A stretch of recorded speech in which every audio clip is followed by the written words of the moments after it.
Assalomu alaykum, hurmatli tomoshabinlar. Bugungi mavzu juda muhim. 2026 yilda pensionerlar qaysi xizmatlar uchun to'lovdan ozod qilindi? Qaysi to'lovlar bo'yicha imtiyoz bor? Qaysi joyda esa odamlar noto'g'ri tushunib, keyin qarzdor bo'lib qolishi mumkin. Bu ma'lumot har bir oilaga tegishli. Chunki deyarli har bir xonadonda ota-ona, buvi yoki pensiya yoshiga yaqin inson bor. Men bugun sizga masalani oddiy tilda, amaliy misollar bilan tushuntirib beraman. Qayerga borish kerak? Qanday hujjat so'raladi? Kim xavotir olishi kerak? Kim esa bemalol o'z huquqidan foydalanishi mumkin? Videoni oxirigacha ko'ring. Chunki eng katta xatolar odatda oxirida aytadigan istisnolar va nozik joylarda bo'ladi. Kanalga hoziroq obuna bo'ling, videoga like bosing. Shunda bunday foydali ma'lumotlar ko'proq odamga yetib boradi. Avval bir narsani aniq qilib olaylik. Pensionerlar uchun imtiyoz degani hamma xizmatlar mutlaqo bepul bo'ldi degani emas. Ko'pchilik aynan shu joyda adashadi. Pensionerman, demak endi hech narsa to'lamayman deb o'ylaydi. Keyin esa kommunal qarzdorlik, jarima, penya yoki xizmat ko'rsatishdan vaqtincha cheklash kabi muammolarga duch keladi. Oldin qanday edi? Oldin pensionerlar ayrim davlat xizmatlarida, tibbiy xizmatlarda, ijtimoiy yordam tizimida, ayrim hujjatlarni rasmiylashtirishda yoki mahalliy hokimlik qarorlari bilan belgilanadigan xizmatlarda imtiyoz olishi mumkin edi. Lekin bu imtiyozlar hamma joyda bir xil ishlamasdi. Kimdir bilardi, ariza berardi va undan foydalangan bo'lardi. Kimdir esa umuman xabarsiz qolardi. Natijada bir xil huquqqa ega ikki pensionerdan biri to'lov qilmasdi, boshqasi esa pul to'lab yurardi. 2026 yilda asosiy o'zgarish shundaki, pensionerlarning bir qator xizmatlar bo'yicha to'lovdan ozod etilishi yoki imtiyozli xizmat olishi yanada aniqroq tartibda ko'rilmoqda. Ya'ni pensioner o'z maqomini tasdiqlasa, ayrim xizmatlarda undan to'lov talab qilinmasligi kerak. Lekin bu yerda eng muhim shart bor. Xizmat turi imtiyoz ro'yxatiga kirgan bo'lishi, pensionerning shaxsi tasdiqlanishi va ayrim hollarda ariza berilishi kerak. Men ko'p ko'radigan holat, odam davlat xizmatlari markaziga boradi. Biror ma'lumotnoma yoki hujjat olmoqchi bo'ladi. Operator to'lov qilasiz deydi. Pensioner esa men pensionerman-ku deydi. Agar tizimda imtiyoz avtomatik ko'rinmasa yoki pensioner kerakli hujjatni ko'rsatmasa, to'lov chiqarilishi mumkin. Shuning uchun menga imtiyoz bor deyishning o'zi yetarli emas. Uni to'g'ri rasmiylashtirish, talab qilish va kerak bo'lsa yozma tartibda izoh so'rash kerak.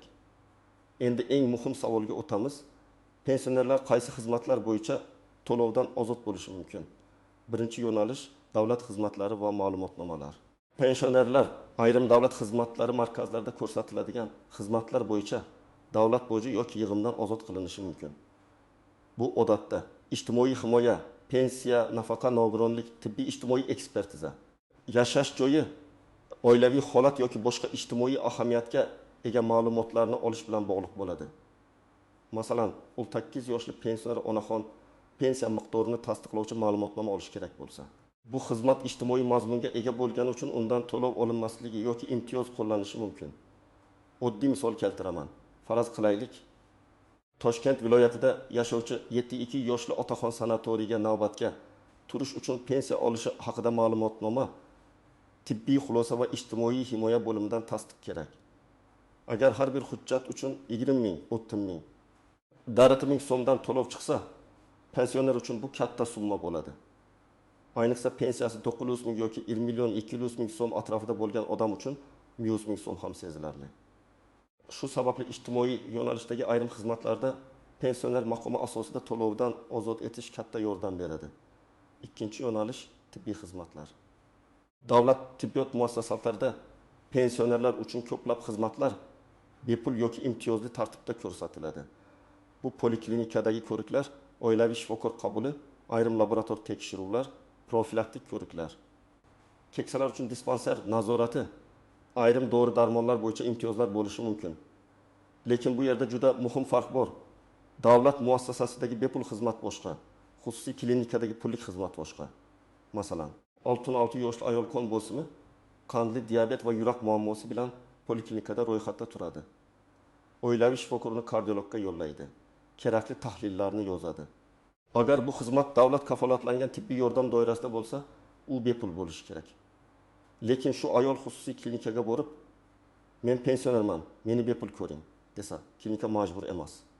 Agar u klinika davlat bilan shartnoma asosida imtiyozli xizmat ko'rsatmayotgan bo'lsa, mana shu nozik farqni bilish juda zarur. Uchinchi yo'nalish ijtimoiy xizmatlar. Yolg'iz yashovchi, o'ziga o'zi xizmat ko'rsatishi qiyin bo'lgan pensionerlar uchun uyda ijtimoiy xizmat ko'rsatish, ijtimoiy xodim biriktirish, oziq-ovqat yoki dori olib kelishda yordam. Hujjatlarni rasmiylashtirishda ko'mak kabi xizmatlar bepul bo'lishi mumkin. Bu ham hammaga avtomatik berilmaydi. Odatda mahalla ijtimoiy himoya organi yoki tegishli xizmat pensionerning holatini o'rganadi. Yolg'izmi? Farzandlari bormi? Daromadi qancha? Sog'lig'i qanday? Nogironligi bormi? Doimiy parvarishga ehtiyoji bormi? Hayotiy misol. 2 yoshli buvaxon yolg'iz yashaydi. O'g'li boshqa viloyatda, qizi chet elda. Buvaxon oyga pensiya oladi. Lekin dorixona, poliklinika, kommunal to'lovlar, bozor ishlarini o'zi bajara olmaydi. Bunday vaziyatda mahallaga murojaat qilib, ijtimoiy xizmat so'rashi mumkin. Agar komissiya uning ehtiyojmandligini tasdiqlasa, unga ijtimoiy xodim biriktiriladi. Bu xizmat uchun u har oy alohida haq to'lamasligi mumkin. Lekin u ariza bermasa, hech kim avtomatik kelib sizga xizmat kerakmi deb so'ramasligi ham mumkin. Shuning uchun huquqni bilish va talab qilish kerak. 4-yo'nalish reabilitatsiya va yordamchi vositalar. Nogironligi bor pensionerlar, harakatlanishi cheklangan keksalar uchun aravacha, eshitish moslamasi, hassa, ortopedik vosita, protez ortopediya buyumlari, reabilitatsiya xizmatlari imtiyozli yoki bepul berilishi mumkin. Bu yerda ham shart bor. Tibbiy xulosa nogironlik holati. Individual reabilitatsiya dasturi yoki tegishli yo'llanma talab qilinadi. Masalan, 7000 yoshli otaxon insultdan keyin yurishi qiyinlashdi. U aravachaga muhtoj. Agar oilasi bozordan aravacha olsa, narxi 1.500.000 so'mdan 4 million so'mgacha bo'lishi mumkin. Lekin tibbiy ijtimoiy ekspertiza va ijtimoiy himoya orqali ariza berilsa, belgilangan tartibda aravacha bepul ajratilishi mumkin. Bu pensioner uchun juda katta yengillik. Ammo ko'p odam bu tartibni bilmagani uchun qarindosh urug'dan pul yig'adi yoki qarzga kiradi. 5-yo'nalish jamoat transporti va mahalliy imtiyozlar. Ba'zi hududlarda pensionerlar uchun jamoat transportida bepul yoki chegirmali yurish tartibi bo'lishi mumkin. Lekin bu respublika bo'yicha hamma transport turiga bir xil tatbiq etiladi deb o'ylash xato. Shahar avtobusi, metro, yo'nalishli taksi, shaharlararo avtobus, poyezd yoki aviachipta bo'yicha qoidalar farq qiladi. Ayrim joyda faqat belgilangan toifadagi pensionerlarga, masalan, urush faxriylari, nogironligi bor shaxslar yoki yolg'iz keksalarga imtiyoz beriladi. Ayrim joyda esa yosh bo'yicha pensiyadagi barcha fuqarolarga ma'lum transportda yengillik bo'lishi mumkin. Mana oddiy vaziyat. Pensioner otaxon metroda bepul yurishga o'rgangan bo'lishi mumkin. Lekin shaharlararo avtobus kassasiga borib ham men pensionerman, bepul chipta bering desa, kassa rad etishi mumkin. Bu rad javobi har doim ham noqonuniy emas. Chunki transport turi va imtiyoz ro'yxati alohida belgilanadi. Shuning uchun har bir xizmat turini alohida tekshirish kerak. 6-yo'nalish sud va notarial jarayonlarda ayrim imtiyozlar. Pensionerlar ba'zi holatlarda davlat boji to'lashdan ozod qilinishi yoki kamaytirilgan tartibda to'lashi mumkin. Ayniqsa pensiya, nafaqa, mehnat huquqi, ijtimoiy ta'minot, aliment, zarar undirish kabi ijtimoiy ahamiyatga ega ishlar bo'yicha bunday imtiyozlar uchrashi mumkin. Lekin uy-joy oldi sottisi, meros haddiya, ishonchnoma, kadastr harakati kabi notarial yoki mulkiy bitimlarda pensionerlikning o'zi har doim to'liq ozodlik bermaydi. Masalan, 69 yoshli ayol pensiyasini noto'g'ri hisoblashgan deb hisoblaydi va sudga murojaat qilmoqchi. Bunday ish ijtimoiy ta'minot bilan bog'liq bo'lgani uchun davlat boji bo'yicha imtiyoz qo'llanishi mumkin. Lekin shu ayol nabirasiga uyni hadya qilmoqchi bo'lsa, notarius xizmatlari, davlat boji, kadastr bilan bog'liq to'lovlar bo'yicha boshqa tartib ishlaydi. Men pensionerman degan asos bilan hammasi bekor bo'lib ketmaydi. Agar siz pensiya yoshida bo'lsangiz, pasportingiz, pensionerlik ma'lumotingiz, pensiya olishingiz tizimda ko'rinib turgan bo'lsa va xizmat aniq imtiyozli ro'yxatga kirsa, siz xavotir olmasdan imtiyozni talab qilishingiz mumkin. Masalan, ijtimoiy himoya bo'limida pensiya bilan bog'liq ma'lumotnoma, poliklinikada davlat kafolati doirasidagi ko'rik, ijtimoiy xodim xizmatiga ehtiyojni rasmiylashtirish kabi holatlar shular jumlasidan. Lekin quyidagi odamlar ehtiyot bo'lishi kerak. Birinchisi, xususiy xizmatlardan foydalanuvchilar, xususiy klinika, xususiy laboratoriya, xususiy transport, xususiy yurist, xususiy notarius xizmatlarida imtiyoz bo'lishi uchun alohida asos kerak. Ikkinchisi, kommunal xizmatlar bo'yicha noto'g'ri tushunganlar. Elektr, gaz, suv, issiqlik, chiqindi, internet, telefon kabi xizmatlar uchun pensionerlar avtomatik to'lovdan ozod qilinadi degan umumiy qoida yo'q. Ayrim toifalarga subsidiya, kompensatsiya yoki mahalliy yordam bo'lishi mumkin, lekin bu alohida rasmiylashtiriladi. Uchinchisi, mulkiy masalalarda katta bitim qilayotganlar. Uy sotish, hadya qilish, meros rasmiylashtirish, yer yoki kadastr hujjatlari bilan bog'liq to'lovlarda har doim oldindan aniqlashtirish kerak. Misol uchun 75 yoshli otaxon pensionerlar chiqindi pulidan ozod qilingan deb eshitdi va 8 oy to'lamadi. Har oy 11 ming so'mdan bo'lsa, 8 oyda 20 ming so'm qarz yig'ildi. Ustiga penya yoki ogohlantirish keldi. Keyin ma'lum bo'ldiki, uning hududida bunday umumiy ozodlik yo'q, faqat ehtiyojmand. Yolg'iz yashovchi va mahalla ro'yxatiga kiritilgan keksalarga yordam berilar ekan. Demak, eshitgan gapga ishonib to'lovni to'xtatish eng xavfli xato. Birinchi nozik jihat imtiyoz shaxsga beriladi, manzilga emas. Ya'ni pensionerning o'zi xizmat olayotgan bo'lsa imtiyoz qo'llanadi. Lekin uning uyida o'g'li, kelini, nabiralari yashasa, kommunal hisob-kitob butun xonadon bo'yicha yuritiladi. Pensioner borligi sababli butun oila avtomatik ozod bo'lmaydi. Ikkinchi nozik jihat. Imtiyoz ko'pincha faqat ariza bilan ishlaydi. Davlat biladi-ku, men pensionerman deyish yetarli emas. Ayrim xizmatlar avtomatik tizim orqali tekshiriladi, ayrimlarda esa siz ariza yozasiz, hujjat biriktirasiz. Keyin imtiyoz tasdiqlanadi. Agar ariza bermasangiz, tizim sizni oddiy foydalanuvchi sifatida ko'rishi mumkin. Uchinchi nozik jihat, to'lovdan ozodlik bilan kompensatsiya boshqa narsa. To'lovdan ozodlikda siz umuman pul to'lamaysiz. Kompensatsiyada esa avval to'lashingiz, keyin bir qismi qaytarilishi yoki pensiyaga qo'shimcha yordam sifatida berilishi mumkin. Subsidiya esa xizmat narxining bir qismini davlat yoki mahalliy budjet qoplab beradi. Bu uch tushunchani aralashtirmang. To'rtinchi nozik jihat muddat. Ba'zi imtiyozlar doimiy, ba'zilari esa ma'lum muddatga beriladi. Masalan, nogironlik guruhiy qayta ko'rikdan o'tgandan keyin tasdiqlanishi kerak bo'lsa, reabilitatsiya vositasi yoki ijtimoiy xizmat ham shu hujjatga bog'liq bo'lishi mumkin. Hujjat muddati tugasa, imtiyoz vaqtincha to'xtashi ehtimoli bor. 5-nozik jihat, hududiy farqlar. Mahalla kengash yoki hokimlik qarorlari bilan ayrim qo'shimcha yengilliklar berilishi mumkin. Bir tumanda yolg'iz keksalarga chiqindi to'lovi qoplanadi. Boshqa tumanda esa bunday yordam yo'q bo'lishi mumkin. Shuning uchun qo'shni mahalladagi tanishingizning tajribasi sizga ham aynan bir xil tatbiq etiladi deb o'ylamang. 6-nozik jihat, hujjatdagi ism, familiya. Pasport ma'lumoti va pensiya ma'lumoti mos bo'lishi kerak. Ba'zan ayol kishi familiyasini o'zgartirgan, pasport yangilangan, lekin tizimda eski ma'lumot qolgan bo'ladi. Natijada imtiyoz chiqmaydi. Bunday holatda muammo xizmatda emas, ma'lumotlar bazasidagi nomuvofiqlikda bo'lishi mumkin. Birinchi qadam, xizmat turini aniqlang. Siz qaysi to'lovdan ozod bo'lishni xohlaysiz? Tibbiy xizmatmi? Davlat xizmatlari markazidagi ma'lumotnomami? Transportmi? Ijtimoiy xizmatmi? Reabilitatsiya vositasimi?